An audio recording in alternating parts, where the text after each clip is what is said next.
घरगुती उपयोगी kitchen tips. Number 1. नवीन पदार्थ बनवताना सुरुवातीला अगदी थोड्या प्रमाणात बनवावा.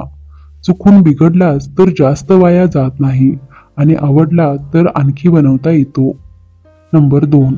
कापलेल्या सफरचंदाच्या तुकड्यावर जर लिंबाचा रस लावला तर ते काळे पडत नाहीत. नंबर 3.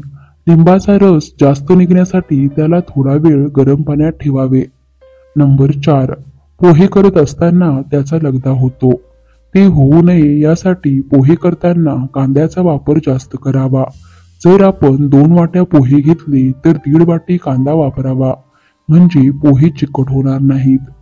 नंबर 5. महिन्यातून एकदा मिक्सरच्या भांड्यात खडे मीठ बारीक करून घ्या, त्यामुळे भांड्याच्या पात्यांना धार येते. नंबर 6. भाजीची ग्रेव्ही घट्ट होण्यासाठी कांदा भाजतेवेळी त्यात 1 चमचा बेसन पीठ टाका, त्यामुळे ग्रेव्हीला छान स्वाद येईल. नंबर 7. कोणताही गोड पदार्थ तयार करताना त्यात चिमूटभर मीठ टाका, त्यामुळे चव आणखी छान होईल. नंबर 8. पावसाळ्यात अनेकदा मिठाला पाणी सुटते. यावेळी मिठाच्या बरणीत थोडेसे तांदूळ टाका, त्यामुळे मीठ मोकळे राहते. नंबर 9. लसूण सोलणे हे सर्वात अवघड काम वाटते, मात्र लवकर सोलण्यासाठी ते 1 मिनिट ओव्हनमध्ये गरम करा. त्यानंतर एका घट्ट झाकण्याच्या डब्यात घालून हलवा, त्यामुळे लसणाच्या पाकळ्या निघून जातील. नंबर 10. कोबीची भाजी बनवताना तिच्यात ब्रेडचा तुकडा टाकल्याने कोबीचा उग्रवास निघून जाण्यास मदत होते. नंबर 11. कांदा लवकर परतावा याकरिता त्यात चिमूटभर साखर घालावी, यामुळे कांदा लवकर परतला जातो.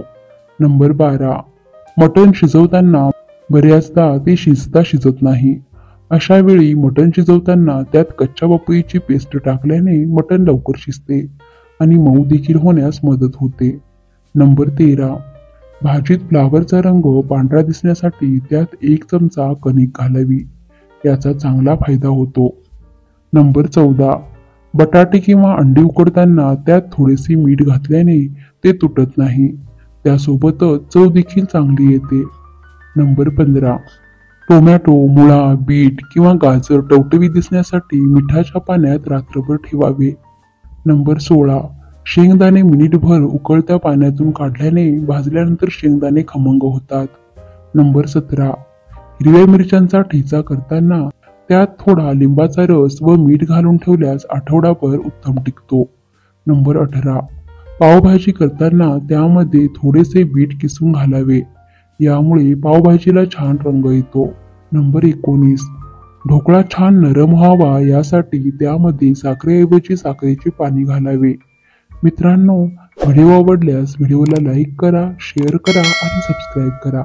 धन्यवाद.